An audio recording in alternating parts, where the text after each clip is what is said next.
Hello again, folks. This is Trish Triumpho Sullivan with Art History, ART1A, lecture number 13. And we are looking at the Ancient Etruscans. All right, so we'll look at some of the major works of art there.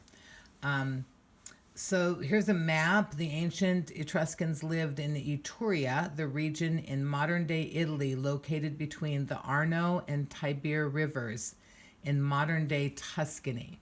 So you can see where they're showing that where that's at right there.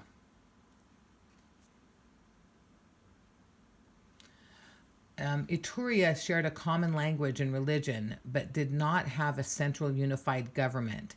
Instead, Etruria was a region of semi-independent city-states. The Etruscans were involved in trade with the wider ancient Mediterranean world. Examples of cultural exchange can be found in Etruscan art and architecture. Influences from Greek and Near Eastern cultures are very apparent.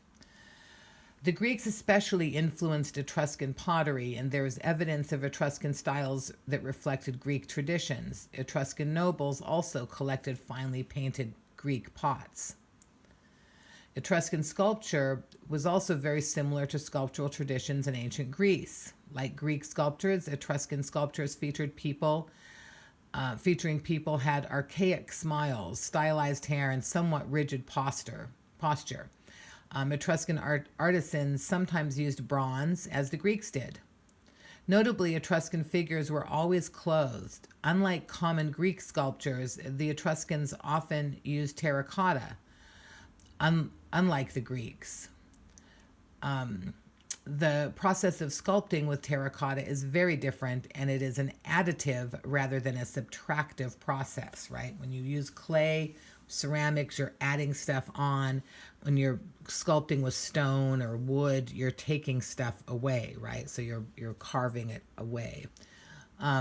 This kind of shows some of the Etruscan territories and areas of influence. So if you look at this map, you should be able to see, if I can point in here, this is our area, and these little lines coming out are the trade routes and where they got off to. So they were pretty far flung in their trade, all the way over to Spain and Portugal,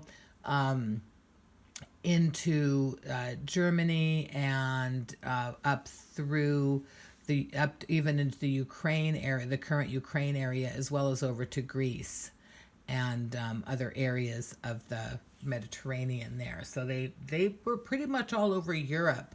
I think they even got across to England. So that would pretty much work over there. The Etruscan trade brought exotic materials from the Near East and Africa, including ostrich eggs, amber, and semi-precious stones. This is a small Etruscan statue carved of imported amber. A tradition of storytelling unfolded in Etruria in both the visual and written arts, and in oral traditions and rhetoric. Roman historians recount a rich Etruscan literary tradition. Unfortunately, little evidence of Etruscan written works have survived to the modern day. Thus, the art and architecture of Etruria help illuminate the Etruscan culture. A few Etruscan temples survive today, but the writings of Vitruvius, a Roman architect, provide a sense of Etruscan architecture and temple design. Etruscan temples were similar to that of the Greeks, but were often made of mud brick and often had sculptures on their roofs or outside perimeter rather than inside. Homes and public buildings were also depicted in fresco paintings discovered in tombs. So the urn on the left shows the unlikely shape of common Etruscan hut homes, which were simple mud brick and straw circular shelters. So we're going to talk about the assimilation into Rome. So as Roman power grew, the Etruscans were assimilated into the Roman Republic and eventually given Roman citizenship. Etruscan influence on Rome was notable. Romans drew from the Etruscan alphabet and literary tradition, the culture of gladiatorial combat, engineering advances, and religious beliefs. The Lupa Capitolina sculpture on the right has become an iconic representation of Rome, but it is believed to be an Etruscan sculpture from the 5th century BCE. And here's some of the necropoli, which much of what we know about the Etruscan culture comes from the Etruscan burial mounds called necropoli, which means cities of the dead.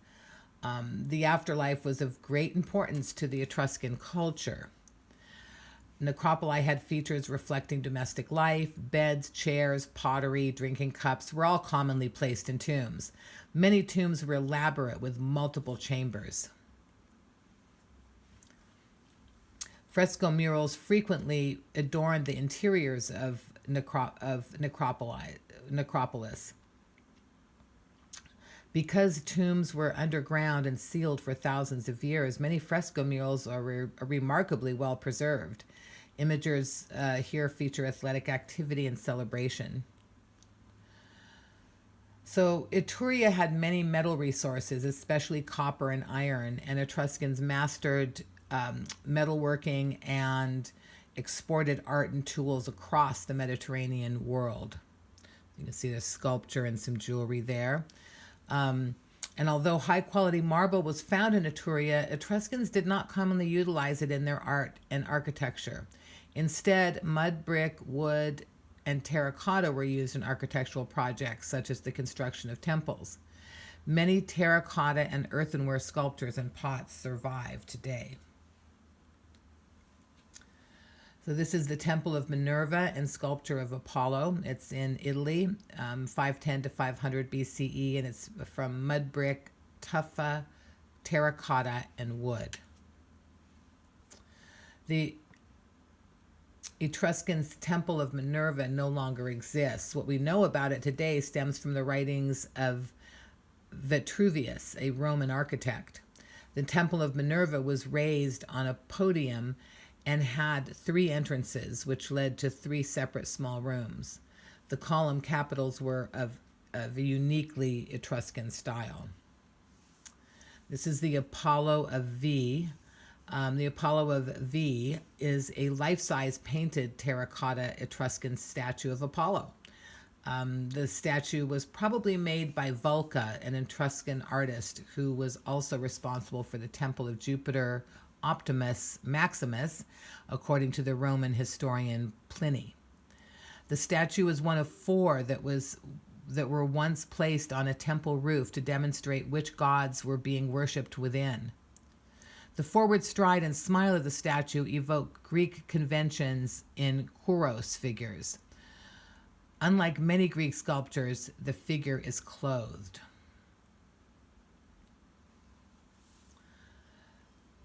Sarcophagus of the Spouses. This is located in Italy, 520 BCE, and it's out of terracotta.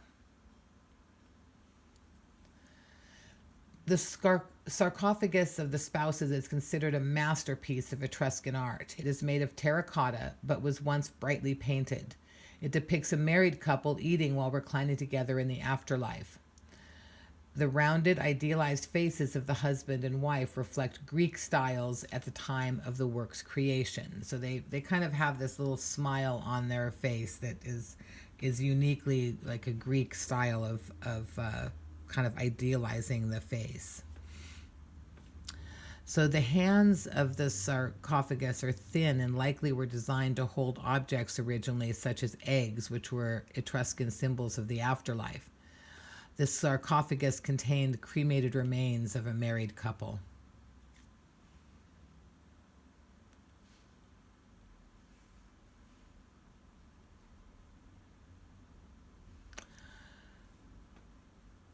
So this is the Tomb of Tricolinium. It's located in Tarquinia, Italy, 480 to 470 BCE, and it's tufa and fresco. So the Tomb of Tricolinium is one of the most famous of all Etruscan tombs and was found at the necropolis of the Monterozzi, complex. It is named after the Roman triclinium, a type of formal dining room which appears in the frescoes of the tomb. The tomb consists of a single room. The ceiling of the tomb was heavily decorated with a checkerboard and circular pattern, and it is likely that the circular patterns found throughout the tomb represent the cyclicality of time and of the seasons, like the cycle of life, right? The circle of life. So the fresco on the back wall shows a banquet scene, which resembles from depictions of drinking scenes found in common pottery from Etruscan culture. There are numerous depictions of dancing figures playing instruments in a rural setting, and of couples and individuals reclining. The tomb is like other Etruscan tombs discovered in that the frescoes adorning its walls are of a celebratory rather than somber nature. So they're happy to be there. So that's the end of the Etruscan ancient Near East lecture, and we'll see you at the next lecture.